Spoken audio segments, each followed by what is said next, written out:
येताय ना? हॅलो, या लवकर. ठीक आहे, आपण दोघच? नाही नाही, अमित आणि विजयाला हाक मारले, येत आहेत. बघा आलीच. माई चहा ठेवू? खाऊन झालं ठेवूया. ये बघू तू बस. ये. आणि अमित कुठे?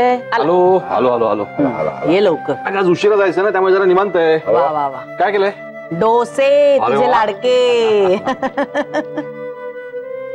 बरं, रात्री मेघनाचा फोन आला होता बरं का? हो का? काय म्हणत होते हो? काही नाही, आदित्यला थोडासा ताप आलाय म्हणे. काय ताप म्हणजे? कणकण रे. ते लोणावळ्याचं सेमिनार बांधलं त्याला. एक तुमचं जरा अतिच चाललं होता, पण लोणावळ्याचं सेमिनार नंतर नंतर मेघनाला संशयच आला होता.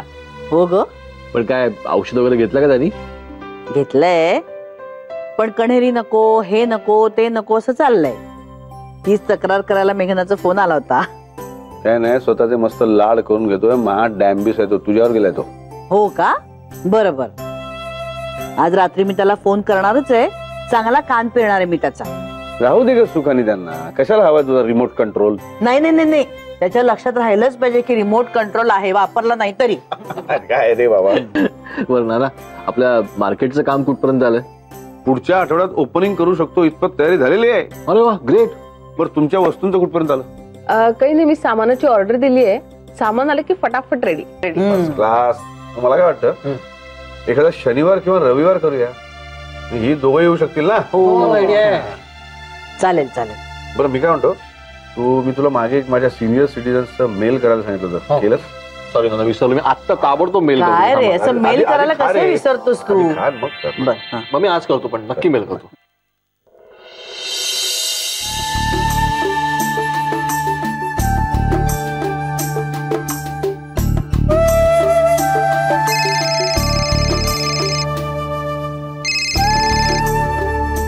हॅलो. काय मग, जावई ऐकत नाहीयेत?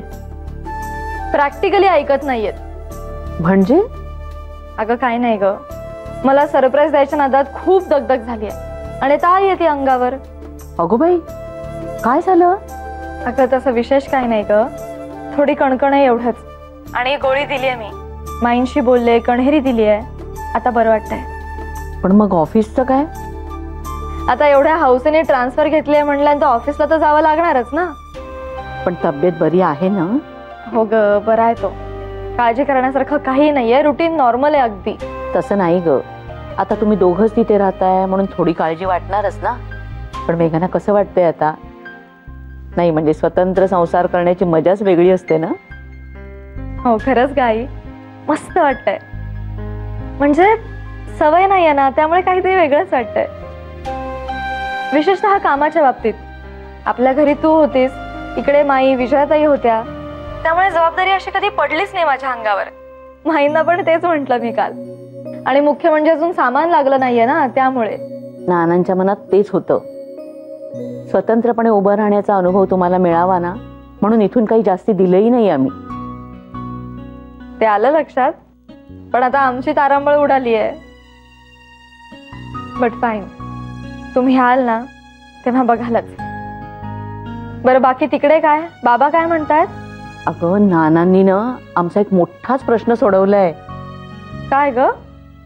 तुला तर माहिती आहे ना, रिटायरमेंट नंतर बाबांकडे काही उद्योग नव्हता. वेळ अगदी खायला यायचा ग त्यांना. आणि रिकामपण आलं ना की डोक्यात नाही नाही ते विचार येतात माणसाच्या. बाबांचंही अगदी तसंच झालं होतं. ते छातीत कळ वगैरे येणं, ते त्याचाच परिणाम. आणि नानांनी हे अचूक हेरलं आणि ह्यांना त्यांच्या मिनी सुपरमार्केटच्या प्रोजेक्टमध्ये ना ओढून घेतले. अगं काय सांगतेस काय आई? हे फारच छान झालं. आणि बाबांना एक ऑक्युपेशन सुद्धा मिळालं. अगं नुसतंच ऑक्युपेशन नाही, ह्यांनी ना त्यात गुंतवणूक करायची ठरवलंय. नाना म्हणाले सतीशरावांना विचारून काय ते सांगतो. ए आई, तू खूप छान बातमी दिलीस खरंच. ए पण मी तुला रात्री फोन करू? मी ना जरा घाईत आहे, प्लीज. अगं हो हो चालेल, निवांतपणे रात्री फोन कर. हा हो आई. आणि आई सांभाळून राहा ग. हो, बाबांना सांग मी विचारलं म्हणून. सांगते सांगते. चल बाय.